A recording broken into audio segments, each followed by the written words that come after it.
Hello guys, ഇതെന്താ സംഭവം എന്ന് എല്ലാവർക്കും മനസ്സിലായിട്ടുണ്ടാവും. ഇപ്പോൾ സോഷ്യൽ മീഡിയയിൽ ട്രെൻഡിങ് ആയിക്കൊണ്ട് നിൽക്കുന്ന പ്രിങ്കിൾസ് ചോക്ലേറ്റ് ബ്ലോക്കാണ് നമ്മൾ ട്രൈ ചെയ്ത് നോക്കിയത്.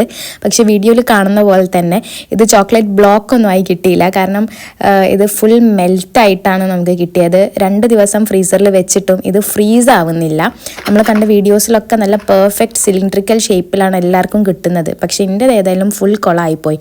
അപ്പോൾ ഇതിൻ്റെ റീസൺ എന്താണെന്ന് വെച്ച് കഴിഞ്ഞാൽ, ചോക്ലേറ്റ് നമ്മൾ മെൽറ്റ് ചെയ്ത് ഒഴിച്ചുകൊണ്ടിരിക്കുമ്പോൾ എനിക്ക് മനസ്സിലായി തികയൂല എന്നുള്ളത്.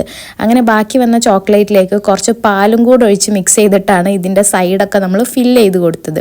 അപ്പോൾ ഇതിൻ്റെ അടി പ്യുവർ ചോക്ലേറ്റ് മാത്രമായിരുന്നു, പക്ഷേ സൈഡിലൊക്കെ നമ്മൾ ചോക്ലേറ്റ് മിൽക്കുമായിട്ട് മിക്സ് ചെയ്തിട്ടാണ് ഒഴിച്ചു കൊടുത്തത്. അതുകൊണ്ട് തന്നെ ഇതിൻ്റെ അടിഭാഗം നല്ല ഫ്രീസായി കിട്ടി, പക്ഷേ സൈഡും പിന്നെ മുകൾ ഭാഗം ഒന്നും ഫ്രീസ് ആയതുമില്ല. ഇത് ട്രൈ ചെയ്ത് നോക്കാൻ വിചാരിച്ചൊരു സംഭവമല്ല, കാരണം ഇത് കണ്ടപ്പോൾ എനിക്കൊരു വിയേർഡ് കോമ്പിനേഷൻ ആയിട്ടാണ് തോന്നിയത്. പക്ഷേ എല്ലാവരും നല്ല ടേസ്റ്റ് ഉണ്ടെന്നാണ് പറയുന്നത്, അതുകൊണ്ടാണ് ട്രൈ ചെയ്ത് നോക്കിയത്. അപ്പോൾ ഇനി ഇത് ആരെങ്കിലും വീട്ടിലുണ്ടാക്കി നോക്കാൻ വിചാരിക്കുന്നുണ്ടെങ്കിൽ ചോക്ലേറ്റ് വാങ്ങുമ്പോൾ ഇന്നെപ്പോലെ പിഷ്കത്തരം കാണിക്കാണ്ട് നിൽക്കുക. പക്ഷേ ഉണ്ടാക്കി നോക്കിയാൽ വെർത്താണ്, കാരണം കഴിക്കാൻ നല്ല ടേസ്റ്റ് ഉണ്ട്.